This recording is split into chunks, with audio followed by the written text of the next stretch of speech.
What do you have, folks? A large pepperoni pizza. And a Pepsi, please. A Pepsi. Sure thing, Curly.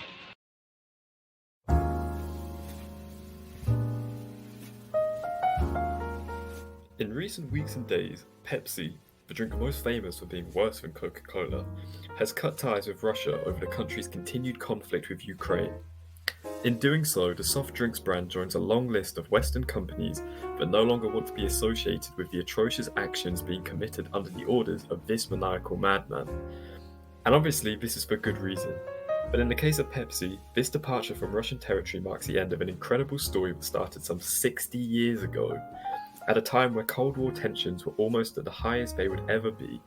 Yes, whilst the ideologies of communism and capitalism were feuding for the world to see, one soft drink brand from the capitalist West would manage to emerge in the communist East and forge a remarkable relationship. This is the story of Pepsi in Russia. So just to preface the topic, for those who do not know, the Cold War was an ideological conflict that occurred following the end of the Second World War between former World War II allies, the Soviet Union and the United States of America. Though they had been fighting together against the tripartite armies of Germany, Italy and Japan, it was only the mutual beneficial outcome that would come from defeating these countries that saw the USSR and the USA fight alongside each other. This is because of the completely opposing ideologies present in the two countries. The Soviet Union was communist, whilst America was a shining light of capitalism, and by nature, if either communism or capitalism was to succeed, it would be at the expense of the other. With both superpowers trying to show the other how their ideologies were superior, it was inevitable that competitiveness would spawn. And so it did, beginning with the arms race that saw the Soviet Union and the United States spend ungodly amounts of money producing as many nuclear bombs as possible. Luckily, this sentiment around ridiculous government spending on military technology and military might has largely dissipated. Oh, wait no, it really hasn't. Anyway, then came the space race, with both countries putting rockets into space, then rabbit-filled rockets, then dog-filled rockets, and finally in 1961, Russia would get a Russian man in space, Yuri Gagarin. But this is a little bit too late for the start of our story, so we need to go back a couple of years.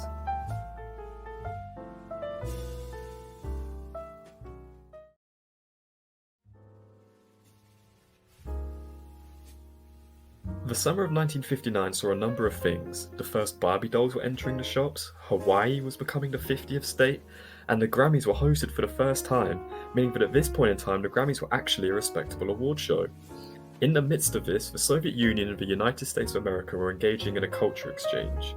In June 1959, the Soviet Union held a culture exhibition at the New York Coliseum, and America reciprocated the exhibition by holding one of their own in Sokolniki Park in Moscow. This was an exhibition to show off American products, designs and fashions, with some of the biggest Western brands appearing in the exhibition, such as Disney, IBM and a certain soft drinks brand, Pepsi. It was during this month in 1959 that many Soviet people got their first taste of Pepsi, including Soviet leader Nikolai Khrushchev. Not long after the infamous kitchen debate photo was taken, President Nixon led Khrushchev to a booth that only dispensed Pepsi. It was here where this great photo was taken, Khrushchev drinking Pepsi from a paper cup. For Pepsi executive Donald Kendall, this photo alone made the trip worthwhile for his company. But little did he know that this would be the start of a long relationship with the communist state. Even though Khrushchev's son recalled the Soviet people thought Pepsi smelt like shoe wax, and even though I might tell you that Pepsi tastes like shoe wax, for many who tried it during the exhibition, they would always remember the first time they tasted Pepsi.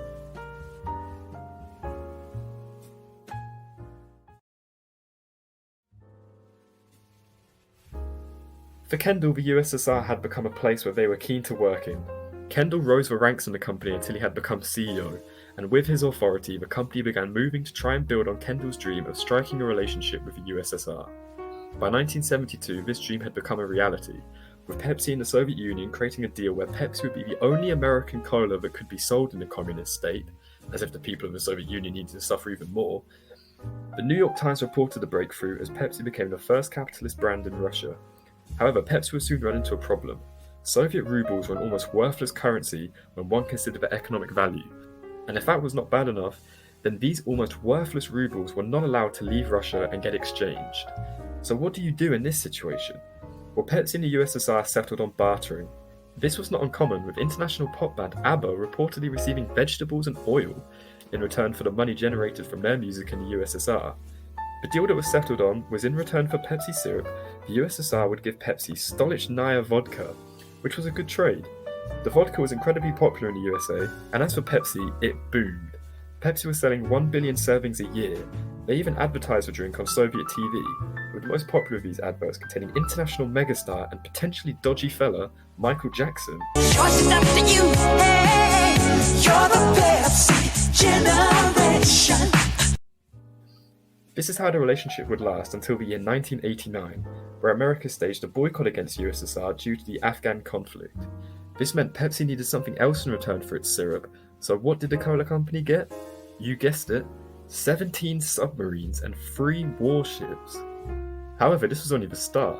In 1990, the USSR and Pepsi would finalize a $3 billion deal that saw even more military equipment get traded to Pepsi, who by this point in time were unbelievably the 6th largest military power in the world, with only these countries having bigger militaries in 1990. This is a commonly quoted fact, but it might be slightly misleading.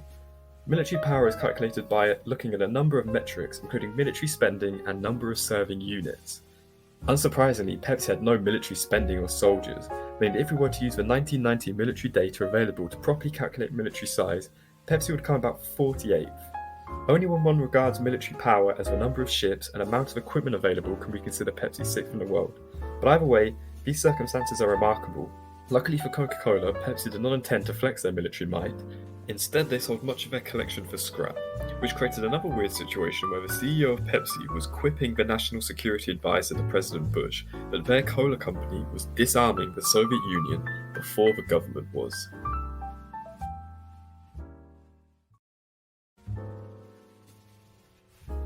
Unfortunately for Pepsi, their deal of the century would not last. 1991 saw the fall of the Soviet Union, and with it came a lot of problems for the company. Inflation, a redrawing of borders, and privatization saw Pepsi struggle. Over months, Pepsi would re-establish deals with now 15 different states that had emerged after the Soviet Union's collapse. But even worse than that, Pepsi now had to fight against an aggressive campaign by Coca-Cola, who also wanted a piece of the Eastern cola market.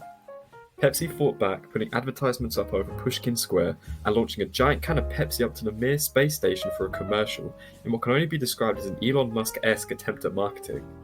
In the years between the fall of the USSR and 2022, Russia has remained as Pepsi's second biggest market outside of the United States, even if the advertisements on Pushkin Square only stood until 2030. But this is where we mark the end of this most unusual of commercial relationships.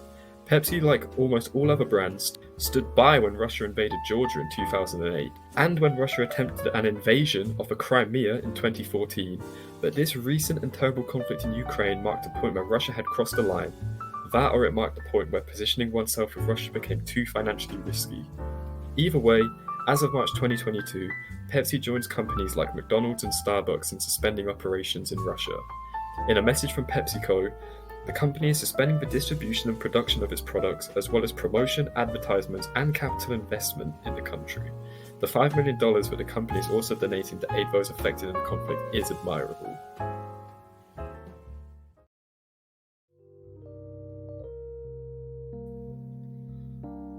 And so that was the story of the remarkable relationship between Russia and Pepsi. I hope you enjoyed this video. Please do feel free to subscribe to the channel if you want more informative and interesting videos just like this one. As always, thank you for watching and have a great day.